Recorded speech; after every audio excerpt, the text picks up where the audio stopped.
ನಾವೆಲ್ಲರೂ ಕೂಡ ಕೇಳಿದ್ದೀವಿ. ನಮ್ಮೆಲ್ಲರಿಗೂ ಗೊತ್ತಿರುವಂತೆ ಕಳೆದ 27 ದಿನದಲ್ಲಿ ನಾವು ಆರೋಗ್ಯ ಆವಿಷ್ಕಾರ ಅಂತ ಒಂದು ಯೋಜನೆ ನಮ್ಮ ಕಲ್ಯಾಣ ಕರ್ನಾಟಕ ಅಭಿವೃದ್ಧಿ ಮಂಡಳಿ ವತಿಯಿಂದ ನಾವು ಪ್ರಾರಂಭ ಮಾಡಿದ್ದೀವಿ. ಡಾಕ್ಟರ್ ಮಂಜುಳಪ್ಪ ಕಮಿಟಿ ಅವರು ಯಾವಾಗಲೂ ಕೂಡ ಹೆಚ್ಚು ಹೊತ್ತು ಶಿಕ್ಷಣ, ಆರೋಗ್ಯ ಮತ್ತೆ ಎಂಪ್ಲಾಯ್ಮೆಂಟ್, ಮೂಲಭೂತ ಸೌಕರ್ಯಗಳಿಗೆ ಕೊಡಬೇಕು ಅಂತ ಹೇಳಿದ್ದಾರೆ. ಆ ಒಂದು ರೀತಿಯಿಂದ ಮತ್ತೊಮ್ಮೆ ತಮ್ಮೆಲ್ಲರೂ ಹೇಳೋದಂದ್ರೆ ನಾವು ನಮ್ಮ ಕಲ್ಯಾಣ ಕರ್ನಾಟಕ ಅಭಿವೃದ್ಧಿ ಮಂಡಳಿ ವತಿಯಿಂದ ನಮ್ಮ ಕರ್ನಾಟಕ ಸರ್ಕಾರ ಸಹಭಾಗಿತ್ವದಲ್ಲಿ ಆರೋಗ್ಯ ಆವಿಷ್ಕಾರ ಯೋಜನೆ, ಅಕ್ಷರ ಆವಿಷ್ಕಾರ ಯೋಜನೆ, ಈ ವರ್ಷ ಅರಣ್ಯ ಆವಿಷ್ಕಾರ ಅಂತ ಒಂದು ಕಾರ್ಯಕ್ರಮ ಕೂಡ ನಾವು ಪ್ರಾರಂಭ ಮಾಡ್ತಾ ಇದ್ದೀವಿ. ಉದ್ಯೋಗ ಆವಿಷ್ಕಾರ ಅಂತ ಯೋಜನೆ ಒಂದು ಪೈಲಟ್ ಪ್ರಾಜೆಕ್ಟ್ ಕೂಡ ಪ್ರಾರಂಭ ಮಾಡಲಾಗಿದೆ. ಕೃಷಿ ಆವಿಷ್ಕಾರ ಅಂತ ಸಣ್ಣ ನೀರಾವರಿ ಇಲಾಖೆ ವತಿಯಿಂದ ಅಂತರ್ಜಲ ಈ ನಮ್ಮ ಭಾಗದ ರೈತರಿಗೆ ಅನುಕೂಲ ಆಗಬೇಕಂತ ಅದನ್ನು ಕೂಡ ಈ ವರ್ಷ ಪ್ರಾರಂಭ ಆಗ್ತದೆ. ಹಿಂದುಳಿದ ವರ್ಗದ ಅಭಿವೃದ್ಧಿ, ಅಲ್ಪಸಂಖ್ಯಾತರ ಅಭಿವೃದ್ಧಿ, ಶೋಷಿತ ಜನಾಂಗ ಶೋಷಿತ ವರ್ಗದ ಅಭಿವೃದ್ಧಿ, ಹಳ್ಳಿಯಲ್ಲಿ ರೈತರಿಗೆ ಗೋದಾಮುಗಳು, ಮಹಿಳೆಯರಿಗೆ ಶೌಚಾಲಯಗಳು, ಇಂಡಸ್ಟ್ರಿಯಲ್ ಹಬ್ ಅಂತ ಒಂದು ಕಾರ್ಯಕ್ರಮ ಅದೆಲ್ಲ ನಾವು ಮಾಡ್ತಾ ಇದ್ದೀವಿ. ಆದರೆ ಆರೋಗ್ಯಕ್ಕೆ ನಾವು ಹೆಚ್ಚು ಹೊತ್ತು ಕೂಡ ಅಕ್ಷರ ಮತ್ತೆ ಆರೋಗ್ಯಕ್ಕೆ ನಾವು ಹೆಚ್ಚು ಹೊತ್ತು ಕೊಡ್ತಕ್ಕಂಥ ಒಂದು ಪ್ರಾಮಾಣಿಕವಾದ ಒಂದು ಪ್ರಯತ್ನ ನಮ್ಮ ಕರ್ನಾಟಕ ರಾಜ್ಯದ ಸರ್ಕಾರ, ನಮ್ಮ ಕಲ್ಯಾಣ ಕರ್ನಾಟಕ ಅಭಿವೃದ್ಧಿ ಮಂಡಳಿ ನಾವು ಮಾಡ್ತಾ ಇದ್ದೀವಿ. ಇತ್ತೀಚೆಗೆ ನಾವೆಲ್ಲರೂ ಕೂಡ ನೋಡ್ತಾ ಇದ್ದೀವಿ, ಹೆಚ್ಚಾಗಿ ಹೃದಯಾಘಾತಗಳು ನಮ್ಮ ದೇಶದಲ್ಲಿ, ನಮ್ಮ ಕರ್ನಾಟಕ ರಾಜ್ಯದಲ್ಲಿ ಆಗ್ತಾ ಇದೆ. ನಾವು ದಿನನಿತ್ಯ ಪೇಪರ್ ಓದುವಾಗ ಮಾಧ್ಯಮದಲ್ಲೂ ಕೂಡ ದೊಡ್ಡದಾಗಿ ಎಲ್ಲ ಕಡೆ ಪ್ರಸ್ತಾವನೆ ಆಗ್ತಾ ಇದೆ. ಒಂದು 25 ವರ್ಷದ ಕನ್ನಡಿಗ ಒಬ್ಬ ದುಬೈನಲ್ಲಿ ಹೃದಯಾಘಾತ ಆಗಿದ್ದ ನಾನು ಮನೆ ಓದ್ತಾ ಇದ್ದೆ. ಮೈಸೂರಿನಲ್ಲಿ 10ನೇ ತರಗತಿಯ ಒಬ್ಬ ವಿದ್ಯಾರ್ಥಿ ಕೂಡ ಹೃದಯಾಘಾತದಿಂದ ಬಲಿಯಾಗಿದ್ದಾಳೆ. ಕೊಪ್ಪಳದಲ್ಲಿ 18 ವರ್ಷದ ಒಬ್ಬ ಯುವಕ, ಬೆಂಗಳೂರಿನಲ್ಲಿ ಕಾಮಾಕ್ಷಿಪಾದಲ್ಲಿ ಒಬ್ಬ PSI ಅವರು ಕೂಡ ಮೃತಪಟ್ಟಿದ್ದಾರೆ. ಕಳೆದ 2-3 ತಿಂಗಳಲ್ಲಿ ಹಾಸನದಲ್ಲಿ ನಡೆದಿರುವಂತಹ ಒಂದು ಘಟನೆ ಬಹುಶಃ ಟಿವಿ ಮಾಧ್ಯಮದಲ್ಲಿ ಯಾವಾಗಲೂ ಕೂಡ ದಿನನಿತ್ಯ ಬರ್ತಾ ಇದೆ. ಸುಮಾರು ಜನ ಹೃದಯಾಘಾತದಿಂದ ತಮ್ಮ ಜೀವನವನ್ನೇ ಕಳ್ಕೊಳ್ತಾ ಇದ್ದಾರೆ. ಬಹುಶಃ ತಾವು ನೋಡಿದ್ರೆ ಕಳೆದ 3 ವರ್ಷದಲ್ಲಿ ಜಯದೇವ ಆಸ್ಪತ್ರೆಯಲ್ಲಿ ಸುಮಾರು 61,299 ಕೇಸಸ್ಗಳು ದಾಖಲೆಯಾಗಿದೆ. ಅದರಲ್ಲಿ ಸುಮಾರು 1,004 ಜನ ಹೃದಯಾಘಾತದಿಂದ ತಮ್ಮ ಜೀವನವನ್ನು ಕಳ್ಕೊಂಡಿದ್ದಾರೆ. ಅದರಲ್ಲಿ ಅಲ್ಲಿ ನಮ್ಗೆ ಸಿಕ್ಕಿರುವಂತಹ ಒಂದು ಮಾಹಿತಿ ಪ್ರಕಾರ 477 ಜನ 45 ವರ್ಷಕ್ಕಿಂತ ಕಡಿಮೆ ಆಗಿದ್ದಾರೆ. ಇದಂತೂ ಹೃದಯಾಘಾತ ಆಗ್ತಾ ಇರೋದೇ ನಮ್ಮ ಸದ್ಯಗಳ ಮೊದಲಿಂದ ಇದು ಆಗ್ತಾ ಬಂದಿದೆ. ಇವಾಗ ಇಲ್ಲಿ ಇರ್ತಕ್ಕಂಥ ಕೆಲವೊಂದು ಜೀವನ ಶೈಲಿಯಿಂದ ಹೆಚ್ಚಾಗಿರ್ಬಹುದು.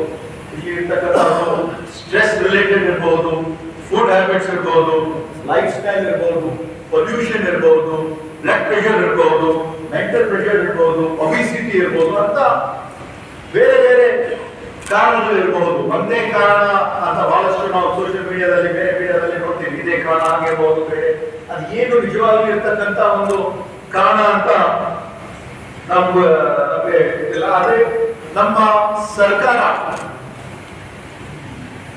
ಈ ಒಂದು ಜನರಿಗೆ ಅನುಕೂಲ ಆಗ್ಬೇಕಂತ ಮಾನ್ಯ ಮುಖ್ಯಮಂತ್ರಿಗಳು 2023-24ನೇ ಸಾಲಿನ ಒಂದು ಜುಲೈ ಮೊದಲನೇ ಒಂದು ಬಜೆಟ್ ಘೋಷಣೆಯಲ್ಲಿ ಆಯವ್ಯಯದಲ್ಲಿ ಸುಮಾರು ಕರ್ನಾಟಕ ರತ್ನ ಡಾಕ್ಟರ್ ಪುನೀತ್ ರಾಜ್ಕುಮಾರ್ ಸ್ಮರಣಾತ್ಮಕವಾಗಿ ಅವರು ಕೂಡ ಬಹಳ ಒಂದು ಒಳ್ಳೆ ಲೈಫ್ ಸ್ಟೈಲ್ ಇಟ್ಕೊಂಡು ಜೀವನ ಇದ್ರು ಕೂಡ ಕೇವಲ 45 ವರ್ಷದಲ್ಲಿ ಅಂತ ಒಂದು ಕನ್ನಡ ರತ್ನವನ್ನು ನಾವು ಕಳ್ಕೊಂಡಿದ್ದೀವಿ. ಅವರ ಒಂದು ಹಠಾತ್ ಹೃದಯ ಸಂಬಂಧ ಸಾವುಗಳನ್ನು ತಡೆಯಲು ಆಟೋಮೇಟೆಡ್ ಎಕ್ಸ್ಟರ್ನಲ್ ಡಿಫಿಬ್ರಿಲೇಟರ್ಗಳನ್ನು ಜಿಲ್ಲಾ ಆಸ್ಪತ್ರೆ ಮತ್ತು ತಾಲೂಕು ಆಸ್ಪತ್ರೆಗಳಲ್ಲಿ ಅಳವಡಿಸಲು ಘೋಷಿಸಿದ ಅನ್ವಯ ದಿನಾಂಕ 13/10/2023ರಂದು ಆದೇಶ ಹೊರಡಿಸಿ ಡಿಫಿಬ್ರಿಲೇಟರ್ಸ್ ಅಳವಡಿಸಿ ಸ್ಟೆಮ್ಯಾಕ್ ಎಲಿವೇಟೆಡ್ ಮಯೋಕಾರ್ಡಿಯಲ್ ಇನ್ಫಾರ್ಕ್ಷನ್ ಕಾರ್ಯಕ್ರಮ ವಿಸ್ತರಣೆಗೆ ಒಟ್ಟು 6 ಕೋಟಿ ಅನುದಾನವನ್ನು ಒದಗಿಸುತ್ತಾರೆ. ತಮ್ಮೆಲ್ಲರೂ ಕೂಡ ಆಂಬ್ಯುಲೆನ್ಸ್ ಮಾನ್ಯ ಮುಖ್ಯಮಂತ್ರಿ ಅವರು ಲೋಕಾರ್ಪಣೆ ಮಾಡ್ತಾ ಇದ್ದಾರೆ. ನಾಳೆ ಮಾಡ್ಬೇಕಂತ ಇತ್ತು, ಆದ್ರೆ ನಾಳೆ ಕ್ಯಾಬಿನೆಟ್ ಮೀಟಿಂಗ್ ಇದೆ. ಸೊ ಆ ಒಂದು ಕಾರಣದಲ್ಲಿ ಇಷ್ಟು ವಿಷಯ ಎಲ್ಲ ನಿಮಗೆ ಆ ದಿವಸ ಮುಖ್ಯಮಂತ್ರಿಯವರಾಗ್ಲಿ ನಾವಾಗ್ಲಿ ಬಹಳ ಬೆಸ್ತಿರ್ತೀವಿ, ತಿಳಿಸಕ್ಕಾಗಲ್ಲ ಅಂತ ತಮ್ಮೆಲ್ಲರಿಗೆ ಈ ಒಂದು KKRDB ಹೆಂಗೆ ಜನರಿಗೆ ಹಿಂಗೆ ಅನುಕೂಲ ಆಗ್ತದೆ, ತಮ್ಮ ಒಂದು ಪಾತ್ರ ಬಹಳ ದೊಡ್ಡದಿರ್ತದೆ. ನಾವು ಜನಪ್ರತಿನಿಧಿಗಳಾಗ್ಲಿ ಅಧಿಕಾರಿಗಳಾಗ್ಲಿ ಇದು ಜನರಿಗೆ ಅನುಕೂಲ ಆಗ್ಬೇಕಂತ ಒಂದು ಪ್ರಯತ್ನ. ಹಾಪೆನ್ಸ್ಕೋಪ್ ಅಲ್ಲಿ ಇರ್ತಕ್ಕಂಥ ಜನರಿಗೆ ಮುಟ್ತಕ್ಕಂಥ ಒಂದು ಕೆಲಸ ಕಾರ್ಯಕ್ರಮ ಕೂಡ ಆಗಬೇಕು. ಅಲ್ಲಿ ನಾವು ಒಂದು ಇದರಿಂದ ಜನರಿಗೆ ಗೊತ್ತಾಗ್ಬಿಟ್ರೆ ಅವರು ಫೋನ್ ಮಾಡಿ ತಮ್ಮ ಮನೆಯಲ್ಲಿ ಇರ್ತಕ್ಕಂಥ ನಮ್ಮ ಆತ್ಮೀಯರು ಯಾರಾದ್ರೂ ಈ ತರ ಒಂದು ಹೃದಯಘಾತ ಆಗ್ತದಂತ ಅವ್ರಿಗೆ ಗೊತ್ತಾಗ್ಬಿಟ್ರೆ ಇಮಿಡಿಯೇಟ್ಲಿ ನಾವು ಫೋನ್ ಮಾಡಿಬಿಟ್ರೆ ಇದನ್ನ ಬಳಸ್ಕೊಳ್ಬೇಕು. ಬಹುಶಃ ಇದು ನಾವು ಪ್ರಾರಂಭ ಮಾಡಿದ್ವಿ, ಮುಂದೆ ಇರ್ತಕ್ಕಂಥ ಇದು ಸರಿಯಾದ ರೀತಿಯಿಂದ ಇನ್ನೂ ಒಂದು ಕಾರ್ಯಕ್ರಮವನ್ನು ಕೊಟ್ಟು ಇನ್ನು ಎಷ್ಟು ಆಂಬ್ಯುಲೆನ್ಸ್ ಅವಶ್ಯಕತೆ ಇರ್ತದೆ, ನಾವು ಏನೇನು ಇಂಪ್ರೂವೈಸ್ ಮಾಡಬೇಕಾಗ್ತದೆ ಅದೆಲ್ಲ ನಾವು ಮಾಡ್ಬೇಕಂತ ಈ ಒಂದು KKRDB ಹಾಟ್ ಲೈನ್ ಮಾನ್ಯ ಮುಖ್ಯಮಂತ್ರಿಯವರು, ಮಾನ್ಯ ಉಪಮುಖ್ಯಮಂತ್ರಿಯವರು, ನಮ್ಮ ಅಖಿಲ ಭಾರತ ಕಾಂಗ್ರೆಸ್ ಸಮಿತಿಯ ಅಧ್ಯಕ್ಷರಾಗಿರುವ ಸನ್ಮಾನ್ಯ ಮಲ್ಲಿಕಾರ್ಜುನ ಖರ್ಗೆ ಸಾಹೇಬ್ 17ನೇ ತಾರೀಕಿಗೆ ಲೋಕಾರ್ಪಣೆ ಮಾಡ್ತಾರೆ.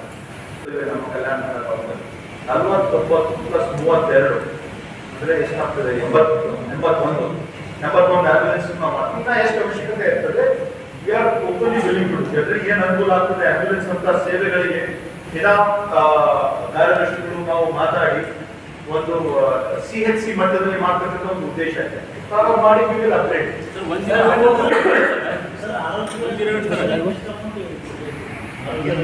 ಆರೋಗ್ಯ ಇಲಾಖೆ ಹಾಗೂ ವೈದ್ಯಕೀಯ ಶಿಕ್ಷಣ ಇಲಾಖೆಯಲ್ಲಿ ನಾನು ತಿಳಿದಿರುವಂತೆ ಆಲ್ಮೋಸ್ಟ್ 2,000 ಕೋಟಿ, ಸುಮಾರು 2,000 ಕೋಟಿ ಅನುದಾನವನ್ನು ನಮ್ಮ ಕಲ್ಯಾಣ ಕರ್ನಾಟಕ ಅಭಿವೃದ್ಧಿ ಮಂಡಳಿ ವತಿಯಿಂದ ಈ 2 ವರ್ಷದಲ್ಲಿ ಇಲಾಖೆ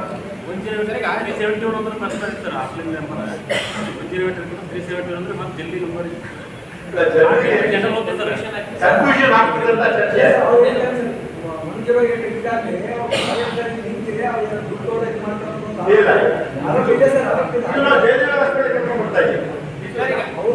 ತಾಲೂಕು ಹಾಸ್ಪಿಟಲ್ ಅಲ್ಲಿ ಸ್ಟೆಮಾಯ್ ಮೇಂಟೈನ್ ಮಾಡಕ್ಕೆ ಸಪರೇಟ್ ಆಗ ಸಿಬ್ಬಂದಿಗಳು ಎಕ್ಸ್ಪರ್ಟ್ ಸಿಬ್ಬಂದಿ ಇದಾರ? ಅಲ್ಲ, ಈ ಹಾರ್ಟ್ ಸಂಬಂಧಪಟ್ಟಂಗೆ ಎಕ್ಸ್ಪರ್ಟ್ ಆಗಿ ಸಿಬ್ಬಂದಿ ಇದಾರ?